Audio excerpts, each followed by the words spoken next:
కృష్ణానదిలో లక్షల క్యూసెక్ల వరద నీరు సముద్రంలో కలిసిపోతుంటే రాయలసీమ మాత్రం ఇప్పటికీ నీటి కోసం ఎదురు చూస్తోంది.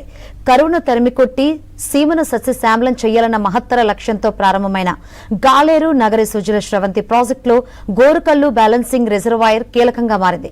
అయితే అధికారుల నిర్లక్ష్యం, అసంపూర్తి పనులు, కోర్టు వివాదాల కారణంగా ఈ జలాశయం భవిష్యత్తు మళ్లీ ప్రశ్నార్థకంగా మారింది.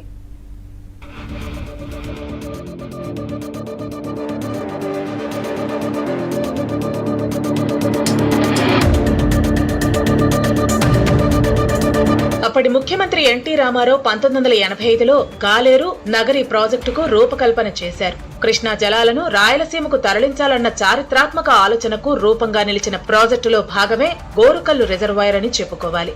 2.60 లక్షల ఎకరాలకు సాగునీరు, 640 గ్రామాలకు తాగునీరు అందించాలనే లక్ష్యంతో ఈ ప్రాజెక్టును రూపొందించారు.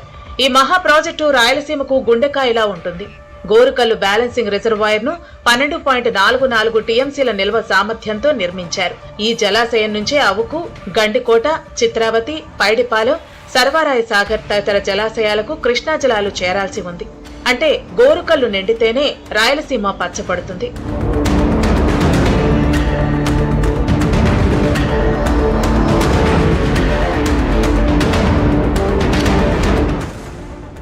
మొదట్లో వేగంగా సాగిన పనులు 2009 తర్వాత నత్తనడకన నడిచాయి. ఈ నేపథ్యంలోనే రాష్ట్ర విభజన తర్వాత టీడీపీ ప్రభుత్వం అవుకు టన్నెల్ పూర్తి చేసి గండికోటకు కృష్ణా జలాలు తరలించింది. తొలిసారిగా పులివెందుల ప్రాంతం కూడా కృష్ణా జలాలను చూసింది. అయితే 2019 నుంచి 2024 వరకు గోరుకల్లు జలాశయ నిర్వహణపై తీవ్ర నిర్లక్ష్యం చోటు చేసుకుందనే ఆరోపణలు వినిపిస్తున్నాయి. ఆనకట్ట రక్షణకు కీలకమైన స్టోన్ రివెట్మెంట్ దెబ్బతింది. శాండ్ ఫిల్టర్ మీడియా పాడైంది. మట్టి కట్టలో బలహీనతలు బయటపడ్డాయి.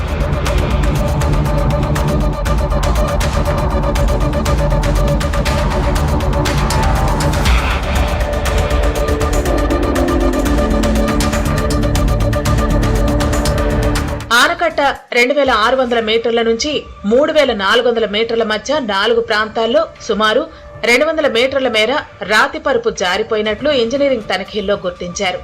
ఇదే పరిస్థితి కొనసాగితే ఆనకట్ట భద్రతకే ముప్పు ఏర్పడే ప్రమాదం ఉందని నిపుణులు హెచ్చరిస్తున్నారు. కూటమి ప్రభుత్వం అధికారంలోకి వచ్చిన తర్వాత పాండ్యం ఎమ్మెల్యే గౌరి చరితారెడ్డి ఈ అంశాన్ని ముఖ్యమంత్రి చంద్రబాబు దృష్టికి తీసుకెళ్లారు. అనంతరం జలవనరుల శాఖ మంత్రి నిమ్మల రామానాయుడు క్షేత్రస్థాయిలో గోరుకల్లు రిజర్వాయర్ ను పరిశీలించి 53 కోట్లతో శాశ్వత మరమ్మతులకు ఆమోదం తెలిపారు. టెండర్ ప్రక్రియ కూడా పూర్తయింది. విజయవాడ పూర్తి చేయడం జరిగింది. చేసి నీళ్లు నింపడం జరిగింది. ఆయకట్టుకు నీళ్లు ఇవ్వడం జరిగింది. 2019లో వైసీపీ గవర్నమెంట్ వచ్చాక పూర్తి నిర్లక్ష్యం చేసి రాత్రి పరిస్థితి తిరిగిపోయినా మరి ఏం నిధులు ఇవ్వకుండా పూర్తిగా నిర్వహణ చేసింది. కానీ కుటుంబ ప్రభుత్వం వచ్చాక 5 నెలలకే 2,50,00,000 నిధులు ఇచ్చి మరమ్మతులు చేశారు. కానీ ఎమ్మెల్యే గారు చెత్తన్న గారు నిమ్మల రామాయుడు ఇద్దరు వచ్చి చూసి ఇది వరకు దాదాపు 56 కోట్లు 53 కోట్లు అవసరం ఉంటుంది కాబట్టి చెప్పడం జరిగింది. పనులు ప్రారంభమవుతాయని భావిస్తున్న సమయంలో మరో అడ్డంకి ఎదురైంది. టెండర్ ప్రక్రియపై అభ్యంతరాలు వ్యక్తం చేస్తూ ఓ నిర్మాణ సంస్థ హైకోర్టును ఆశ్రయించింది. దీంతో మరమ్మత్తు పనులకు మళ్లీ బ్రేక్ పడింది. ఇప్పటికే వర్షాకాలం ప్రారంభమవుతూ ఉండటంతో ఈ ఏడాది పూర్తి స్థాయిలో పనులు చేపట్టే అవకాశం కనిపించడం లేదు. మరమ్మతులు ఆలస్యమైతే గోరుకల్లు జలాశయం పూర్తి సామర్థ్యమైన 12.44 టీఎంసీల నీటిని నిల్వ చేయడం కష్టమవుతుందని సాగునీటి నిపుణులు చెబుతున్నారు. గోరుకల్లు కేవలం ఒక జలాశయం కాదు, రాయలసీమ భవిష్యత్తుకు భరోసా. గోరుకల్లు నిండితే గండికోట నిండుతుంది. గండికోట నిండితే వేలాది ఎకరాలు పచ్చబడతాయి. లక్షలాది మందికి తాగునీరు అందుతుంది. కానీ వివాదాల మూలంగా మరమ్మతుల పనులు మరింత ఆలస్యం అయ్యే అవకాశం ఉంది. గత ప్రభుత్వం చేసిన అశ్రద్ధ వల్ల స్టోన్ రివిట్మెంట్ లోకి నీరు పోయి కేవలం 2 కోట్లతో ఖర్చుతో పూర్తయ్యే సమస్యను రమారామి 50 కోట్లకు తెచ్చారు. మా గౌరవ ఎమ్మెల్యే గౌరిచంద్ర గారు ప్రభుత్వం వేరుపడిన మరుక్షణం నిమ్మల రామానాయుడు గారి దృష్టికి సమస్యను తీసుకెళ్లి వారిని కూడా క్షేత్రస్థాయికి తీసుకొచ్చి ఇక్కడ 53 కోట్లతో అత్యవసరంగా కరకట్ట నిర్వహణ పనులను మొదలుపెట్టే క్రమంలో శ్రమించారు. దాని ఫలితంగా టెండర్లు పిలువగా టెండర్ దశ పూర్తయిన తర్వాత 3 కంపెనీల మధ్య వివాదం నెలకొన్న నేపథ్యంలో వాళ్ళు కోర్టుకు వెళ్ళి సమస్యను ఆపారు. ఇప్పటికి కనీసం గోర్కల్ రిజర్వాయర్ పరిధిలో 10,000 ఎకరాలు మిర్చి పంట, దాదాపు 5,000 ఎకరాలు పొగాకు వాణిజ్య పంటలు ఉంటే రమారమి 50,000 ఎకరాలు పాడి ఉంది. మరి రమారమి 50,000 ఎకరాలు పాడి ఉంది. 2024 వరకు జగన్ ప్రభుత్వం అధికారంలో వచ్చిన తర్వాత గోర్కల్ రిజర్వాయర్కు ₹1 కూడా కేటాయించడం జరగలేదు. ఆనాడే కేటాయించింటే ఈరోజు కరకట్ట అనేది కుండేది కాదు.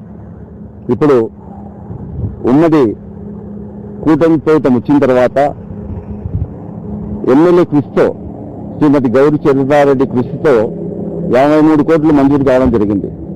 ఆనాడు మన ఇరిగేషన్ మినిస్టర్ నిన్న రామనాథ్ వచ్చి చూసి ముఖ్యమంత్రి చంద్రబాబు నాయుడు దృష్టికి తీసుకెళ్ళాము. తర్వాత ఎమ్మెల్యే గారి కృషితో 53 కోట్లు మంజూరైంది. కానీ ఈరోజు కొంతమంది కాంట్రాక్టర్లు కోర్టుకు వెళ్లడం వల్ల ఈ పనులు ఆగిపోయాయి.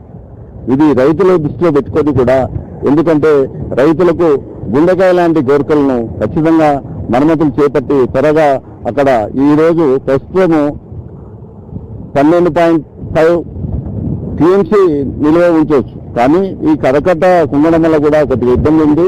ఇప్పుడు రాయలసీమ జిల్లాల రైతులు ఆందోళన చెందుతున్నారు. ప్రభుత్వం స్పందించి గోరకల్లు రిజర్వాయర్ మరమ్మతు పనులు జరిగేలా చూడాలని విజ్ఞప్తి చేస్తున్నారు.